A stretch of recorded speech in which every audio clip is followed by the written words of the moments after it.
नमस्कार सगळ्यांना। आज आम्ही चाललो आहो आमच्या घरी, म्हणजे आमच्या गावी चाललेलो आहो आम्ही। आणि भरपूर दिवस नाही, वर्ष झाले की आम्ही आत्ता चाललो गावी। आणि स्वानंदी तर फर्स्ट टाइम जाणार आहे आता घरी। तर चला आता कसा प्रवास होते तर बघू। चला मग आता निघायची वेळ झाली आहे, थोड्या वेळात निघणार आहे। स्वानंदी झोपलेली आहे, स्वानंदीची उठल्याशिवाय तर काही निघणं होत नाही, कारण तिला झोपेत उठवू नाही शकत। ती उठल्यानंतरच निघू। तर चला आता स्वानंदीची उठण्याची वेळ वाट पाहू। 8 दिवस आईकडे राहून आम्हाला मग निघायचं होतं माझ्या सासरी, आमच्या गावी जायचं होतं। कारण की संक्रांत येणार होती आणि संक्रांतीला मला स्वानंदीचे लूट आणि माझं हळदी कुंकू सगळं काही गावी करायचं होतं। आणि स्वानंदी फर्स्ट टाइम तिच्या घरी चालली होती, म्हणून तिकडचे पण सगळेजण खूप एक्सायटेड होते। आम्ही निघणारच होतो तेवढ्यात आईने मला हळदी कुंकू वगैरे लावलं आणि स्वानंदी चालली होती म्हणून आई खूप जास्त नाराज होती। तिला अजिबात करमत नव्हतं आणि ती रडत पण होती थोडीफार। आणि स्वानंदीला पण तिला सोडून जायची अजिबात इच्छा नव्हती। आम्ही गाडीत बसल्यानंतर भरपूर वेळपर्यंत स्वानंदी रडत होती आणि तिला फक्त आईच पाहिजे होती। आई भरपूर दूरपर्यंत आम्हाला सोडायला आली होती, आई आणि राम, पण तरीसुद्धा स्वानंदी रडतच होती। तर मग आम्ही निघालो फायनली। आणि निघाल्यानंतर स्वानंदीचं चालू होतं, म्हणजे निघाल्यानंतर डायरेक्टली ती झोपलीच गाडीमध्ये। झोपल्यानंतर आम्ही 5-6 किलोमीटर दूर गेलो नाही तर आम्हाला मस्त गजानन बाबाची हे दिसली, दिंडी दिसली। आणि सगळेजण कमीत कमी 100-150 जण होते। ते सगळेजण शेगावला चालले होते पैदल। आणि गजानन महाराजांची खूप मोठी अशी मूर्त आणि पालखी वगैरे सगळं काही होतं। इतकं छान वाटलं मला ते बघून, खूपच छान वाटलं। माझं पण मूड थोडंसं ऑफ झालं होतं, स्वानंदी आणि आईचं मूड खराब होतं म्हणून। पण मला ते सगळं बघून, ते दिंडी वगैरे बघून खूपच बरं वाटलं मला। ती वारी चालली होती, प्रगट दिनाची वारी निघाली होती आणि भरपूर 100-150 जण होते। आणि त्यांचा मला व्हिडिओ घ्यावा असा वाटला म्हणून मी पटकन मोबाईल काढून व्हिडिओ घेतला। आणि ते दिंडी गेल्यानंतर स्वानंदी काही वेळानंतर उठली आणि मग माझी आणि तिची मस्ती सुरू झाली। कारण की ती एवढ्या लांब प्रवासाला तिला कसं सांभाळावं गाडीमध्ये काही समजतच नव्हतं मला। कारण एकाच ठिकाणी बसून 5-6 तास तीसुद्धा थकून जाते। आणि आता तिचं वय कसं खेळायचं आहे आणि एकाच ठिकाणी बसायचं म्हटल्यानंतर तिला बोर वाटतं। आणि मग 5-6 तासानंतर आम्ही फायनली कारंजा लाडला पोहोचलो। भरपूर भयानक भूक लागली होती आम्हाला, कारण संध्याकाळचे 6 वाजले होते। आम्ही 1:30च्या दरम्यान काही निघालो होतो। तर 6 वाजता मस्त मग आम्ही जेवण वगैरे करून घेतलं। आम्ही पोळ्या वगैरे सोबतच नेल्या होत्या आणि तिथे जेवायला घेतलं। मग काजू करीची भाजी वगैरे घेतली आणि तिथे खूप महत्त्वाची गोष्ट म्हणजे मोठमोठे फिश पॉट होते। आणि स्वानंदीला ते बघून खूप आनंद झाला। तिला त्या फिश पॉटजवळच थांबायचं होतं आणि ते रेस्टॉरंट पण खूप छान होतं, खूप युनिक होतं। रामायण नाव होतं त्या रेस्टॉरंटचं, कारंजा लाडला आहे हे रेस्टॉरंट। आणि ते लाईट्स वगैरे तर स्वानंदीचे फेवरेटच आहेत, ते तर बघून ती थोडी जास्तच एक्सायटेड होती। आणि नंतर मस्त पोट भरून आम्ही जेवण करून घेतलं। स्वानंदीला तर मी उठल्यानंतर कारमध्येच भरपूर मस्त पोट भरून जेवण दिलं होतं, कारण की ती काही केलं राहत नव्हती। तर मग एक घास तिला तिच्या वरण भाताचा, एक मखाण्याचा, मी कोरडा खाऊसुद्धा भरपूर घेतला होता याच्यामध्ये डब्यामध्ये। कोरडा खाऊ एक घास वरणपोळी, एक घास वरण भात, असा काहीसं जीव घातलं तिला। आणि पोटभर मी जीव घातलं होतं तिला 2-3च्या दरम्यान।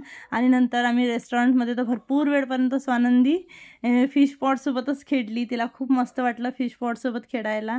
आणि नंतरसुद्धा आम्ही जेवायला बसल्यानंतर ती काही केलं जेवू नव्हती देत, काहीतरी सांडवून ठेवत होती।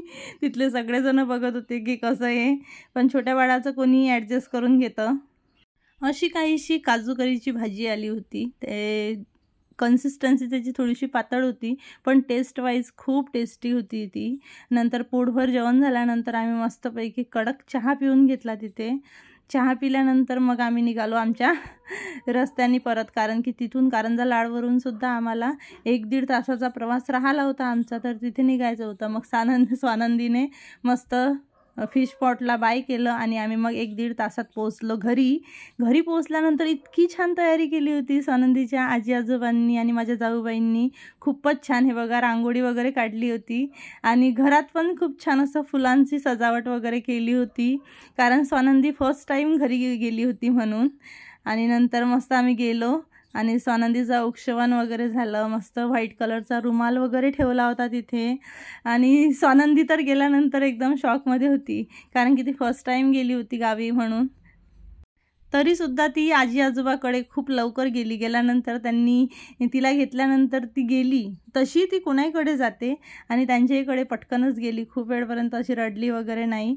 मग मस्तपैकी हे बघा खूप छान मस्त रेड कलरच्या कुंकामध्ये मस्त तिचे पाय बुडवले, व्हाईट कपड्यावरती मस्त तिचे पाय उमटवले.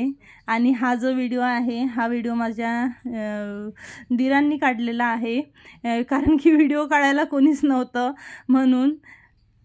आणि आम्हाला रात्रीचे 8:30 वाजले होते. 8-8:30च्या दरम्यान आम्ही काही पोचलो होतो आणि खूपच छान फुलांची सजावट वगैरे होती. आणि स्वानंदीसाठी पण खूप छान असं फुलांचं बसायसाठी पण होतं आणि बलून वगैरे पण होते. आणि आणखी मेणबत्ती वगैरे पण आणली होती. ते त्यांना काही पेटवण्याची काही त्यांचं लक्ष राहिलं नसेल बहुतेक वेळेवरती, कारण आम्ही नंतर बघितलं तर भरपूर साऱ्या मेणबत्त्या पण होत्या स्वानंदी येईल तर लावण्यासाठी, पण त्या काही लावण्यात आल्या नाही. आणि स्वानंदी बघा किती खुश होती त्या फुलांवरती बसून खूपच हसत होती स्वानंदी. आणि हे बघा असे काहीसे तिचे पावलं उमटवले होते आणि अशी काहीशी सजावट केली होती.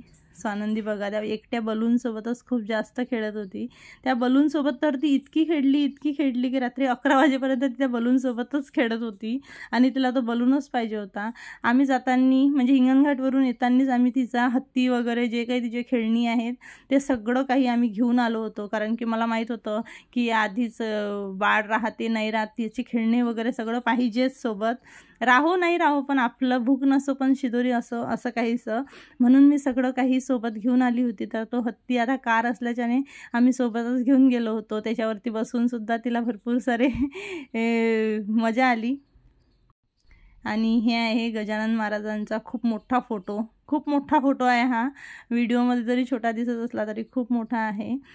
नंतर बेडरूममध्ये आमच्या कोणाचा वापर नसल्या कारणाने खूप पसारा होता.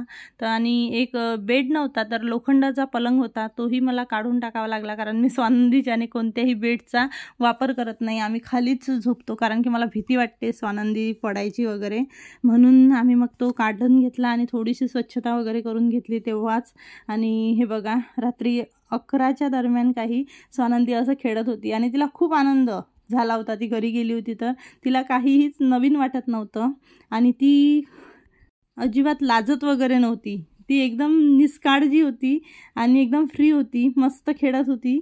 आणि नंतर भरपूर खेळणं झाल्यानंतर तिला जीव खाऊ घातलं आणि ती झोपी गेली. आणि अशा प्रकारे 11-11:30च्या दरम्यान स्वानंदी झोपी गेली. हे काहीसे फोटो आहेत आम्ही गेल्यानंतर स्वागताचे.